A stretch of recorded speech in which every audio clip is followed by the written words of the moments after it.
Hello everyone, मुस्कान GS point में आप सबका स्वागत है।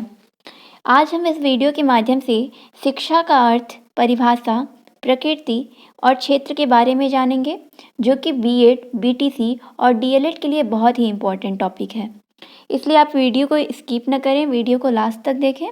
और अगर आपको ये वीडियो पसंद आता है तो वीडियो को लाइक करें और ऐसे ही और भी वीडियोज़ के लिए आप चैनल को सब्सक्राइब करें।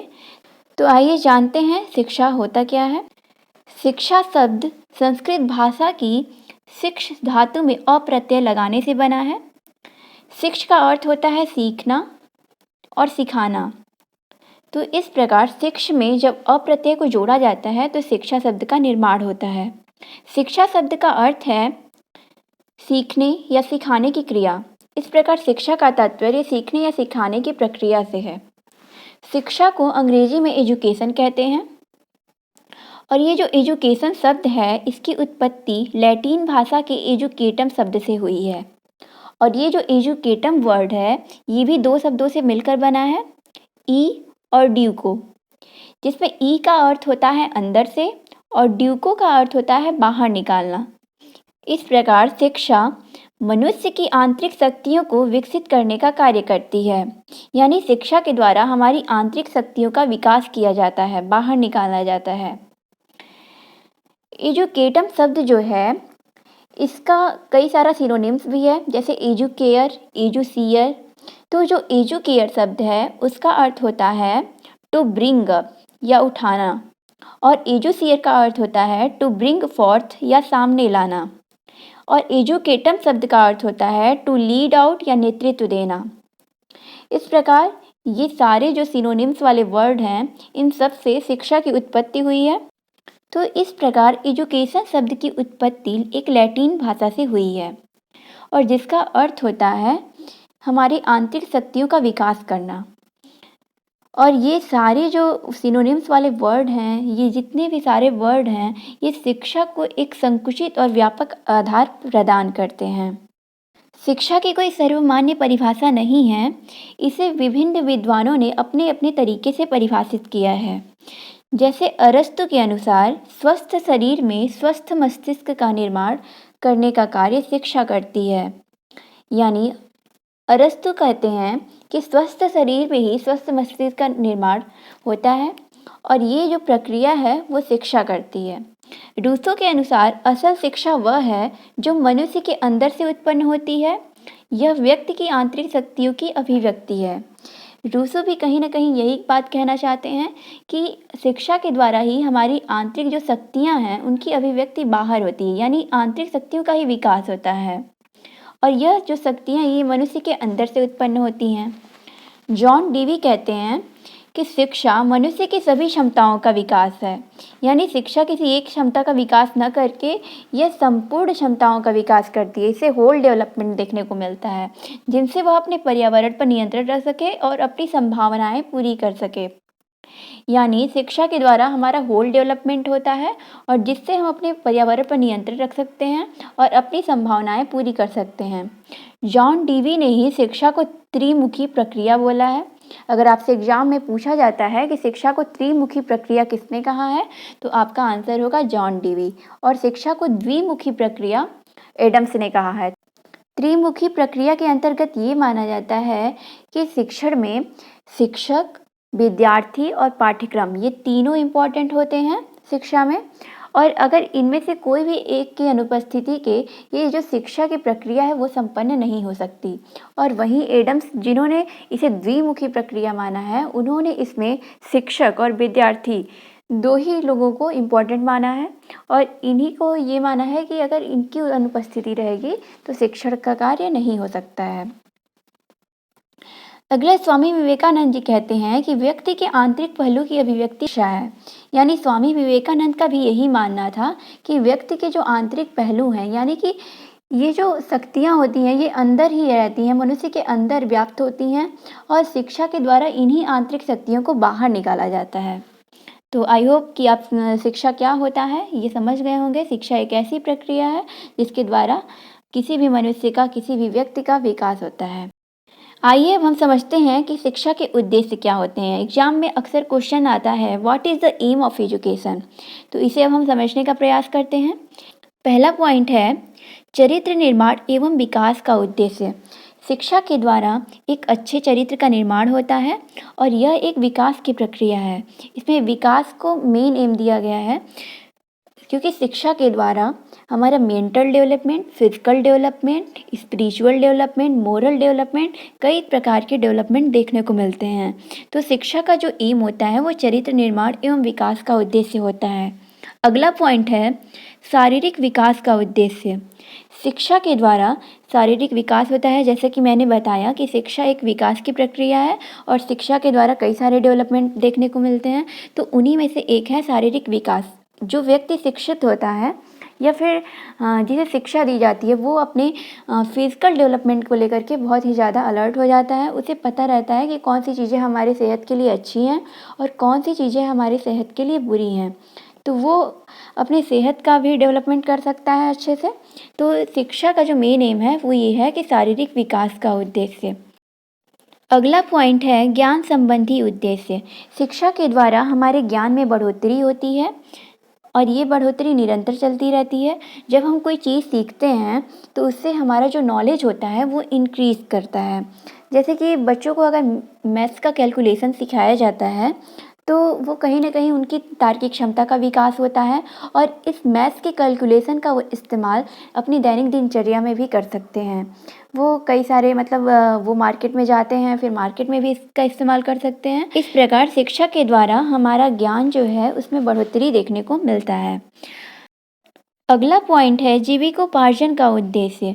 यानी शिक्षा के द्वारा हमें कुछ ऐसा सिखाया जाता है जिससे हम आगे चल के अपनी जीविका चला सकें, हम किसी व्यवसाय के योग्य बन सकें और उसके द्वारा हम पैसा कमा सकें और फिर हम अपनी जीविका चलाने में सक्षम हो सकें। जैसे अगर कोई मैथ्स की नॉलेज लेता है तो आगे वो इंजीनियर बन सकता है, उसे इंजीनियरिंग की शिक्षा दी जाएगी और वो आगे इंजीनियर बन करके अपनी जीविका चला सकता है। अगला पॉइंट है सांस्कृतिक विकास का उद्देश्य। यानी शिक्षा के द्वारा सांस्कृतिक विकास भी होता है। स्कूल्स में अक्सर कल्चर की शिक्षा दी जाती है, कल्चर के बारे में बताया जाता है कि कहाँ का कल्चर कैसा है, जिसकी वजह से सांस्कृतिक विकास देखने को मिलता है। तो शिक्षा का एक ये भी उद्देश्य है, सांस्कृतिक विकास का उद्देश्य। अगला पॉइंट है आध्यात्मिक विकास का उद्देश्य। शिक्षा के द्वारा किसी भी बालक का आध्यात्मिक विकास होता है, मतलब उसके सोचने की जो क्षमता है वो इंक्रीज करती है। वो किसी भी समस्या को अपने तरीके से कैसे सुलझा सकता है, ये एबिलिटी उसके अंदर इंक्रीज करती है, थॉट प्रोसेसिंग इंक्रीज करती है। तो शिक्षा आध्यात्मिक विकास भी करता है। अगला पॉइंट है संतुलित विकास का उद्देश्य। इसका अर्थ है कि शिक्षा जो है उसके द्वारा कई सारे विकास देखने को मिलते हैं। ये विकास शारीरिक, मानसिक, आध्यात्मिक हो सकते हैं और इन सब में संतुलन बना रहता है। ऐसा नहीं है कि शिक्षा सिर्फ शारीरिक विकास करती है, शिक्षा कई सारे विकास करती है और इन सब में संतुलन बना रहता है। तो शिक्षा का उद्देश्य संतुलित विकास भी है। अगला पॉइंट है नागरिकता का उद्देश्य। शिक्षा के द्वारा एक अच्छा नागरिक बनाया जाता है, बालकों में नागरिकता का विकास किया जाता है। अगर कोई बालक किसी देश का नागरिक है, अगर वो मान लीजिए भारतीय है, तो उसे अपने अधिकार, अपने कर्तव्यों के बारे में जानकारी होनी चाहिए और यह जानकारी से उसे शिक्षा के द्वारा दी जाती है, जिसकी वजह से वो अपने कर्तव्यों को पूरा करता है, कर्तव्यों के बारे में जानता है और वह एक अच्छा नागरिक बनता है। तो शिक्षा का यह भी एक उद्देश्य है, नागरिकता का उद्देश्य। अगला पॉइंट है अनुकूलन अथवा समायोजन का उद्देश्य। शिक्षा के द्वारा किसी भी व्यक्ति को वातावरण में समायोजन स्थापित करने की योग्य बनाया जाता है। जब तक वह वातावरण से समायोजन नहीं स्थापित कर सकता है तब तक उसका शिक्षा इनकम्प्लीट माना जाता है।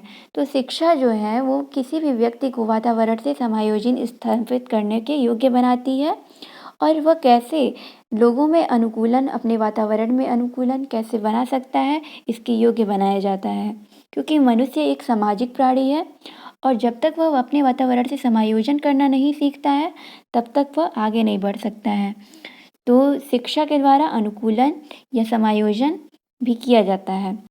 अगला पॉइंट है आत्माभिव्यक्ति का उद्देश्य, यानी शिक्षा के द्वारा किसी भी बालक का ऐसा डेवलपमेंट किया जाता है कि वो उसके अपनी जो थॉट है, अपनी जो फीलिंग्स है, वो एक्सप्रेस करना सीख सके।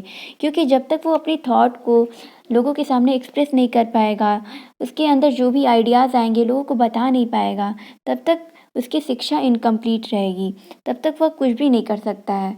तो इसलिए शिक्षा का उद्देश्य आत्माभिव्यक्ति के योग्य बनाना है। आई होप आपको ये सारे पॉइंट्स क्लियर होंगे। ये सारे पॉइंट्स बहुत ही ज़्यादा इम्पॉर्टेंट हैं एग्ज़ाम के लिए, और अगर आप ये सारे पॉइंट्स एग्ज़ाम में लिखते हो तो आपको बहुत अच्छे मार्क्स मिलेंगे। इसलिए आप इस सारे पॉइंट्स को नोट डाउन कर लीजिएगा, और अगर आपको पीडीएफ चाहिए तो मैं डिस्क्रिप्शन में पीडीएफ दे दूँगी, आप वहाँ से भी डाउनलोड कर सकते हैं। ये सारे पॉइंट्स बहुत ज़्यादा इम्पॉर्टेंट हैं, इसलिए इसे आप ज़रूर याद कर लीजिएगा। आइए अब जानते हैं कि शिक्षा की प्रकृति क्या होती है, जिसे हम नेचर ऑफ एजुकेशन कहते हैं। और अगर कैरेक्टरिस्टिक्स ऑफ एजुकेशन भी एग्जाम में लिखने को आता है, तब भी आप यही लिखेंगे। तो पहला जो पॉइंट है वो ये है कि शिक्षा एक जीवन पर्यंत चलने वाली प्रक्रिया है। तो आइए जानते हैं कि कैसे ये जीवन पर्यंत चलने वाली प्रक्रिया है। शिक्षा जो है वो हमारे जन्म से लेकर के मृत्यु तक चलती रहती है। यानी जब एक बच्चा पैदा होता है तभी वो धीरे धीरे रो के, पहले तो वो अगर उसको भूख लगती है तो वो रोने लगता है, तो वो धीरे धीरे जान जाता है कि जब उसे भूख लगेगी तो उसे रोना है। फिर वो धीरे धीरे चलना, उठना, बैठना ये सब सीखने लगता है। फिर धीरे धीरे खाना, मतलब ये जन्म से ही शुरू हो जाती है प्रक्रिया, और ये तब तक चलती रहती है जब तक हम बूढ़े हो जाते हैं। क्योंकि ऐसा नहीं है कि कोई बूढ़ा हो गया तब वो उसकी शिक्षा नहीं हो सकती है। बूढ़े होने के बाद भी हम अपने समाज में अपने लोगों से बहुत सारी चीज़ें सीखते रहते हैं। तो यह एक ऐसी प्रक्रिया है जो जन्म से लेकर के मृत्यु तक चलती रहती है। इसलिए शिक्षा एक जीवन पर्यंत चलने वाली प्रक्रिया है। अगला पॉइंट है शिक्षा एक व्यवस्थित प्रक्रिया है। इससे तात्पर्य ये है कि शिक्षा एक व्यवस्थित रूप में चलने वाली प्रक्रिया है। यानी छोटे बच्चों को सबसे पहले ABCD क ख ग यानी लैंग्वेज का ज्ञान करवाया जाता है, और जब वो लैंग्वेज सीख जाते हैं तो इन सारे लैंग्वेज की मदद से उन्हें साइंस, मैथमेटिक्स, SST इन सब का भी ज्ञान कराया जाता है। तो यह एक व्यवस्थित रूप में चलती है, क्योंकि अगर आप स्टार्टिंग में ही बच्चे को साइंस पढ़ाने लगेंगे तब तो वो समझ नहीं पाएगा। तो सबसे पहले लैंग्वेज बताया जाता है, फिर लैंग्वेज के बाद इन सारे विषयों को भी उसे पढ़ाया जाता है। तो यह एक व्यवस्थित प्रक्रिया है। अगला पॉइंट है कि शिक्षा व्यक्ति और समाज का विकास है। यानी शिक्षा के द्वारा व्यक्ति का विकास होता है और साथ में समाज का भी विकास होता है। तो ये बात सही है कि शिक्षा के द्वारा व्यक्ति का विकास होता है। इसे तो हम लोगों ने समझ ही लिया है कि व्यक्ति के कई सारे विकास देखने को मिलते हैं। तो शिक्षा के द्वारा जब किसी व्यक्ति का विकास होता है तो उसके साथ साथ समाज का भी विकास होता है।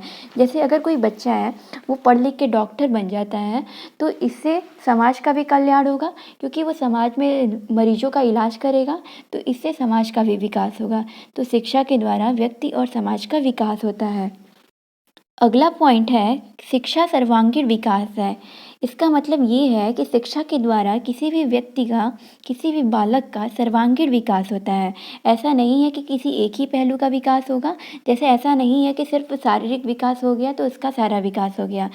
शिक्षा के द्वारा शारीरिक विकास, मानसिक विकास, नैतिक विकास, कई सारे विकास देखने को मिलते हैं। इस प्रकार शिक्षा एक सर्वांगीण विकास की प्रक्रिया है। अगला पॉइंट है यह गतिशील प्रक्रिया है। तो शिक्षा एक गतिशील प्रक्रिया है क्योंकि इसके पाठ्यक्रम में बदलाव देखने को मिलता है। क्योंकि आदिकाल में या फिर वैदिक काल में जैसा पाठ्यक्रम था या फिर जैसे शिक्षा का जो उद्देश्य था उसमें बदलाव देखने को मिला है। तो ये सारे बदलाव धीरे धीरे समय के अनुसार होते रहते हैं। तो शिक्षा एक गतिशील प्रक्रिया है। पहले तकनीकी शिक्षा को इम्पोर्टेंस नहीं दिया जाता था, लेकिन आधुनिक युग में तकनीकी शिक्षा को बहुत ही ज़्यादा इम्पोर्टेंस दिया जाने लगा है। तो यह एक गतिशील प्रक्रिया है। अगला पॉइंट है शिक्षा व्यवहार का संशोधन है। यानी शिक्षा के द्वारा किसी भी व्यक्ति के व्यवहार में बदलाव देखने को मिलता है, उसके व्यवहार में संशोधन होता है। जैसे अगर कोई बच्चा है तो अगर वो स्टार्टिंग में खाना खाना चालू करता है तो वो उतने अच्छे से खाना नहीं खा पाता है, लेकिन धीरे-धीरे जब वो सीख जाता है तो उसके व्यवहार में परिवर्तन होता है और वो अच्छे से खाना खाने लगता है।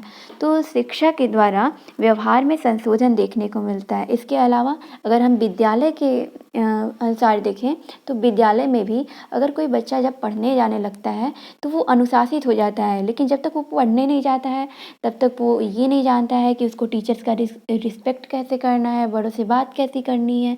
लेकिन जब वो इस डेली स्कूल जाने लगता है तो उसके व्यवहार में एक परिवर्तन देखने को मिलता है। तो शिक्षा व्यवहार का संशोधन है। अगला पॉइंट है शिक्षा हमें व्यवसाय भी प्रदान करता है, यानी शिक्षा के द्वारा हमें व्यवसाय मिलता है और जिससे हम पैसा कमा सकते हैं। जैसे कि अगर कोई डॉक्टरी की पढ़ाई कर रहा है तो जब वो डॉक्टरी की पढ़ाई कर लेगा तब वो डॉक्टर बन जाता है। इस प्रकार उसको एक व्यवसाय मिल जाता है और जिससे वो अपने पैसे कमा करके अपना जीविका चला सकता है। अगला पॉइंट है शिक्षा मानव जीवन को अनुशासित बनाता है। तो इसका तात्पर्य ये है कि शिक्षा के द्वारा मानव अनुशासित होता है। वो जानता है कि उसको अपने गुरुजनों, माता-पिता और अपने से बड़ों का सम्मान करना है और अपने से छोटों के साथ कैसा व्यवहार करना है। इन सब का विकास शिक्षा के द्वारा होता है। अगला पॉइंट है शिक्षा विज्ञान और कला का समन्वित रूप है।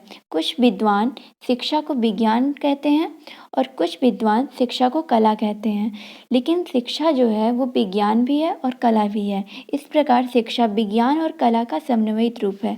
विज्ञान से तात्पर्य ये है कि शिक्षा जो है वो एक व्यवस्थित चलने वाली प्रक्रिया है और कला से तात्पर्य क्रिएटिविटी से है, सृजनात्मकता से है, यानी शिक्षा में सृजनात्मकता भी देखने को मिलती है। तो इस प्रकार शिक्षा विज्ञान और कला दोनों का समन्वित रूप है। आई होप आपको ये सारे पॉइंट्स क्लियर होंगे और अगर आपको कोई भी डाउट है तो आप कमेंट सेक्शन में पूछ सकते हैं और अगर आपको ये वीडियो पसंद आ रहा है तो वीडियो को सब्सक्राइब ज़रूर करें। अब हम समझेंगे कि शिक्षा का विषय विस्तार या जिसे विषय क्षेत्र कहते हैं वो क्या होता है। तो शिक्षा का जो पहला विषय क्षेत्र है वो है शिक्षा दर्शन, जो शिक्षा और दर्शन दो शब्दों से मिलकर के बना है और दर्शन शब्द की उत्पत्ति दृश्य धातु से हुई है। दृश्य का तात्पर्य होता है देखना, यानी देखने की शक्ति, किसी भी चीज़ को सोचने समझने की शक्ति। तो शिक्षा दर्शन के अंतर्गत शिक्षा का पाठ्यक्रम कैसा होना चाहिए और शिक्षा का स्वरूप कैसा होना चाहिए, शिक्षा के उद्देश्य कैसा होना चाहिए, इन सब का अध्ययन शिक्षा दर्शन के अंतर्गत किया जाता है। तो शिक्षा दर्शन शिक्षा का एक विषय क्षेत्र है। अगला जो विषय क्षेत्र है वो है शैक्षिक समाजशास्त्र। समाजशास्त्र के अंतर्गत हम समाज और शिक्षा के संबंध का अध्ययन करते हैं। इस प्रकार शैक्षिक समाजशास्त्र के अंतर्गत हम सामाजिक अंतःक्रिया, सामाजिकरण की प्रक्रिया, शिक्षा के सामाजिक कार्यों, शिक्षा तथा सामाजिक परिवर्तन के पारस्परिक संबंधों आदि पर विचार करते हैं, आदि का अध्ययन करते हैं और ये सारे अध्ययन शैक्षिक समाजशास्त्र के अंतर्गत किया जाता है। तो यह भी एक इसका विषय क्षेत्र है। अगला विषय क्षेत्र है शिक्षा मनोविज्ञान। शिक्षा मनोविज्ञान में बालक की योग्यता, रुचियों, अभिरुचियों, विस्मृति, स्मृति, चिंतन और कल्पना आदि शक्तियों का अध्ययन किया जाता है। यानी आपने स्कूल में देखा होगा कि जब कोई बच्चा एडमिशन लेने जाता है तो सबसे पहले उसका एक छोटा सा टेस्ट लिया जाता है, जिसकी वजह से उसकी योग्यता का पता लगाया जाता है कि वह किस क्लास में पढ़ने के लायक है। तो सही बात है कि जब तक आप किसी की योग्यता का पता नहीं लगा लेते तब तक आप उसे शिक्षा दे नहीं सकते हैं, क्योंकि अगर उसे जो चीज़ पता है आप उसे पढ़ाएंगे तो फिर वो शिक्षित नहीं हो पाएगा और जो चीज़ उसे पता ही नहीं है और बेसिक का पता ही नहीं है आप उससे ऊपर का पढ़ाने लगेंगे तभी वो नहीं समझ पाएगा। तो इसलिए उसकी योग्यता का पता लगाना बहुत ही ज़्यादा ज़रूरी है। शिक्षा मनोविज्ञान के अंतर्गत सीखने के स्वरूप, सीखने की दशाओं, सीखने को प्रभावित करने वाले कारकों और सीखने के सिद्धांतों तथा नियमों का भी अध्ययन किया जाता है। तो शिक्षा मनोविज्ञान भी शिक्षा का एक विषय क्षेत्र है। अगला जो विषय क्षेत्र है वो है शिक्षा का इतिहास। शिक्षा के इतिहास के अंतर्गत आदिकाल से लेकर के अब तक का जो शिक्षा का स्वरूप रहा है उसका अध्ययन किया जाता है कि आदिकाल में किस प्रकार की शिक्षा दी जाती थी, वैदिक काल में किस प्रकार की शिक्षा दी जाती थी, मतलब प्राचीन काल से लेकर के अब तक की शिक्षा का अध्ययन किया जाता है। और इस अध्ययन के माध्यम से ये पता लगाया जाता है कि कहाँ पे हमें शिक्षा में सुधार करने की आवश्यकता है और कहाँ पे सुधार करने की आवश्यकता नहीं है। पुरानी कई सारी शिक्षा के पाठ्यक्रम से हमें सीखने को मिलता है कि प्राचीन काल में वो कैसे किस प्रकार की शिक्षा का पाठ्यक्रम था और उसमें क्या गलतियाँ थीं, क्या चीज़ें सुधारने की आवश्यकता है और क्या चीज़ें ऐसी थी जो हमें आज भी अपनाने की ज़रूरत है। तो ये सब शिक्षा के इतिहास के अंतर्गत किया जाता है। अगला जो विषय क्षेत्र है वो है तुलनात्मक शिक्षा। तुलनात्मक शिक्षा के अंतर्गत हम विभिन्न देशों की जो शिक्षा प्रणाली है उनका अध्ययन करते हैं और उनकी तुलना हम अपने यहाँ की शिक्षा प्रणाली से करते हैं, अपने देश की शिक्षा प्रणाली से करते हैं।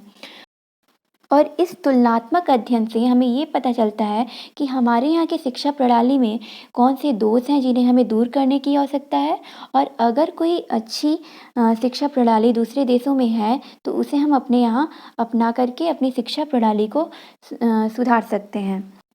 अगला विषय क्षेत्र है शैक्षिक समस्याएं। इसके अंतर्गत देश की वर्तमान शैक्षिक समस्याओं पर विचार किया जाता है और उनके समाधान के तरीकों को ढूंढा जाता है। जैसे कि अगर हम वर्तमान में शैक्षिक समस्याओं को देखें तो अव्यय और अवरोधन की समस्या, अनुशासनहीनता की समस्या, जनसंख्या शिक्षा की समस्या, शिक्षा के राष्ट्रीयकरण की समस्या, ये सारी समस्याएं हैं। तो इन समस्याओं पर विचार किया जाता है, इनका अध्ययन किया जाता है और इनके समाधान का तरीका ढूंढा जाता है। तो वर्तमान में इनका समाधान खोजना अत्यंत आवश्यक है जिससे शिक्षा व्यवस्था सुचारू रूप से चल सके। अगला विषय क्षेत्र है शैक्षिक प्रशासन एवं संगठन।